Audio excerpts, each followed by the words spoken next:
Hello friends, आपका स्वागत है हमारे चैनल पर। मेरा नाम है ध्रुव और आप देख रहे हैं द लर्नर्स कम्युनिटी। आज की वीडियो में हम बात करेंगे fourth semester BA honours economics subject के बारे में। ठीक है, बीए ऑनर्स इकोनॉमिक्स और सब्जेक्ट का नाम है मनी एंड फाइनेंशियल मार्केट्स। ये आपका यूनिक पेपर कोड है और आप सब्जेक्ट का नाम है money and financial markets.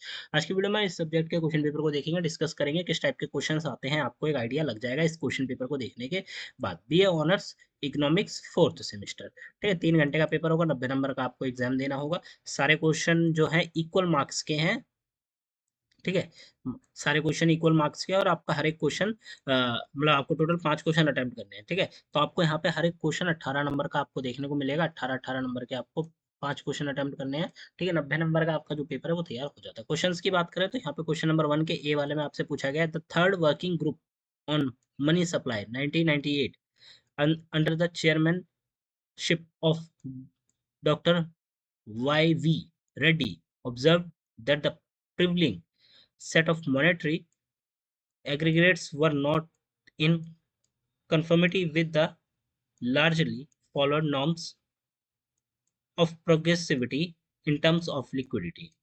Beneficially discuss the major recommendations made by the group in order to address the problem with the prevailing set of monetary aggregates. ठीक है, मॉनेटरी एग्रीगेट से related जो प्रॉब्लम थी उसके लिए ये क्वेश्चन है। इस क्वेश्चन के ऊपर आपको एक प्रकार से कहना है कि एक्सप्लेनेशन में बताना है। ठीक है, समझाना है, ब्रीफली आपको यहाँ पे डिस्कस करना है रिकमेंडेशंस को मेड बाय द ग्रुप, जो कि ग्रुप के द्वारा की गई थी। जो उस प्रॉब्लम को एड्रेस करने के लिए रिकमेंडेशन होती है, जैसे कि भाई हम बताते हैं एक पर्टिकुलर प्रॉब्लम के बारे में कि भाई हम डिस्कस कर रहे हैं, ये एक प्रॉब्लम है, इसके ऊपर आप लोग सब अपने अपने रिकमेंडेशन दीजिए ताकि हम लोग इस प्रॉब्लम को सॉल्व कर सके। तो ये आपका क्वेश्चन है, 9 नंबर का आपका क्वेश्चन था। क्वेश्चन नंबर भी है वन का बी वाला पार्ट आ रहा है।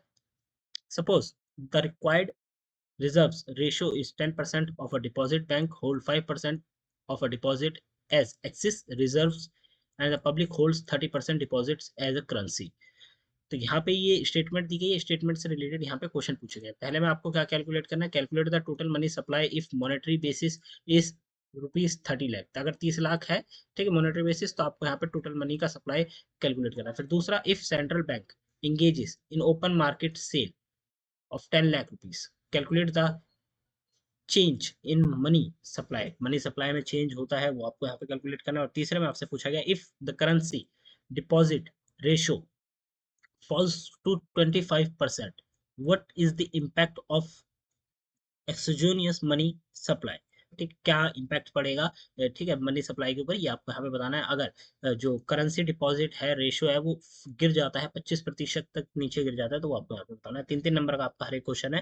ठीक है, ये हो जाता है। क्वेश्चन नंबर 2 को देखते हैं, जिसके ए में आपसे पूछा गया, the maximum loss from buying a sell option is the option price and there is a substantial upside potential for the buyer। ये एक स्टेटमेंट है। Explain this statement with a suitable example. यहाँ पे एक प्रकार से कहें कि स्टेटमेंट दी गई है, ठीक है, जिसमें क्या बताया गया है कि भाई द मैक्सिमम लॉस, अधिकतम जो लॉस है for buying a sell, sorry call, call और कॉल ऑप्शंस होते हैं, ठीक है, कॉल पुट ऑप्शंस होते हैं। तो इसमें जो कॉल ऑप्शन है उसको बाय करने पे जो सबसे अधिकतम लॉस होगा, ठीक है, वो होगा आपका प्राइस, जो ऑप्शन का प्राइस होगा वो। And there is substantial upside potential for a buying, और वहां पे भाई जो बायर है उसके लिए एक पोटेंशियल भी है, क्योंकि हो सकता है कि जो कॉल है वो एकदम से हाई रेट पे जाए, तो देन मुनाफा बन सकता है। तो ये एक स्टेटमेंट दी गई है नॉर्मली सी। इस स्टेटमेंट को आपको एग्जांपल के साथ यहाँ पे एक्सप्लेन करना है। 9 नंबर का आपका ये क्वेश्चन हो जाता है। क्वेश्चन नंबर 2 का बी वाला आता है, briefly explain the major banking reforms in India 96 since 1991। ठीक है, आपको यहाँ पे एक्सप्लेन करना है ब्रीफली मेजर बैंकिंग रिफॉर्म्स, जो बैंकिंग रिफॉर्म्स हुए थे, ठीक है, इंडिया में 1991, सिंस 1991 से। तो ये आपको यहाँ पे एक्सप्लेन करना है ब्रीफली।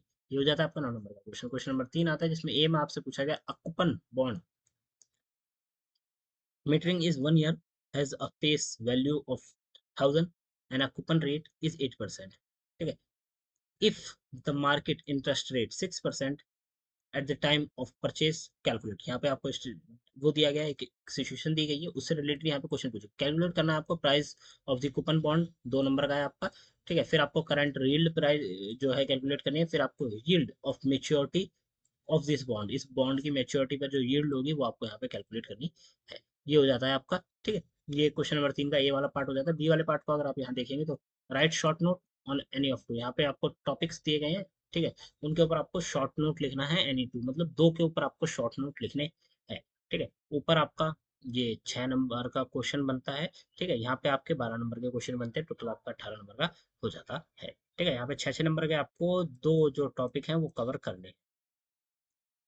आपको शॉर्ट नोट लिखना हो सकता है difference between future and forward contracts के बारे में, या फिर आप लिख सकते हैं risk return profile of put option, long put position के बारे में। और तीसरा लिख सकते हैं differentiate differentiate between exogenous and endogenous money supply curves. ठीक है, इसके ऊपर आप क्या शॉर्ट नोट लिख सकते हैं। तो ये हो जाता है आपका क्वेश्चन नंबर 4 आता है, जिसमें ए में आपसे पूछा गया it is not merely the number of instrument that is important but the number of instruments extring independent efforts on a target values. Explain the statement in a context of monetary policy, target and achievement.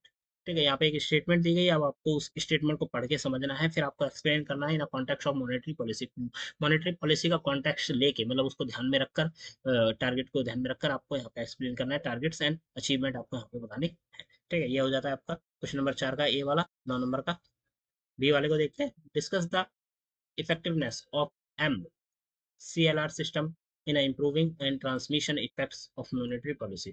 ठीक है, जो effectiveness है वो आपको यहाँ पे बतानी है ऑफ MCLR जो सिस्टम है उसकी improving the transmission efforts of monetary policy. ठीक है, 9 नंबर का आपका ये क्वेश्चन हो जाता है। क्वेश्चन नंबर 5 आता है, यहाँ पे आपसे पूछा गया explain how the expectations and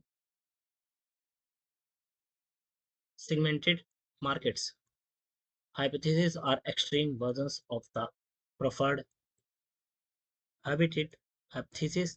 give an example to illustrate your explanation। यहाँ पे आपको ऊपर जो बताया गया उसको एक एग्जाम्पल के तौर पे एक्सप्लेन करना है। 18 नंबर का क्वेश्चन है, तो आपको एग्जाम्पल भी ऐसा दिखाना होगा या ऐसे बताना होगा जिसमें कि आपकी पूरी जो ऊपर बताई गई है स्टेटमेंट या जो चीज बताई गई है हाइपोथेसिस के बारे में, वो पूरी की पूरी आपके एक्सप्लेन हो जाए। ठीक है, क्वेश्चन नंबर आपका 6 आता है, इसमें ए में आपसे पूछा है discuss the implementation lag and effectiveness lag in monetary policy. ठीक है, आपको डिस्कस करना है इम्प्लीमेंटेशन लैग और इफेक्टिवनेस लैग जो है मॉनेटरी पॉलिसी के अंतर्गत, उन्हें एक्सप्लेन करना है। 10 नंबर का आपका हो जाता है। बी में आप देखें what are the key components of the monetary policy framework. Monetary policy framework के की जो की कंपोनेंट्स क्या हैं, वो आपको यहाँ पर discuss the multiple indicators approach the monetary policy. Monetary policy में जो अलग अलग या मल्टीपल जो इंडिकेटर्स हैं अप्रोच, वो आपको यहाँ पे बतानी है। 18 नंबर का, अब 8 नंबर का ये आपका हो जाता है। टोटल ये वाला क्वेश्चन आपका 10 नंबर 18 नंबर का हो जाता है। ठीक है, अब यहाँ पे आप देख सकते हैं आपके टोटल 6 क्वेश्चन दिए गए हैं, जिसमें से आपको कोई भी 5 क्वेश्चन अटेम्प्ट करने हैं। उन 5 क्वेश्चन के आंसर आपको यहाँ पे तैयार करने हैं। ठीक है, B honours economics 4th semester, और सब्जेक्ट जो है आपका मनी एंड फाइनेंशियल मार्केट्स है। तो आपको ये सब्जेक्ट के जितने भी क्वेश्चन है इस क्वेश्चन पेपर के अंतर्गत अच्छे से प्रिपेयर करके जाना है। ठीक है, तो मिलता है अगली वीडियो में। Thanks for visiting on my channel guys.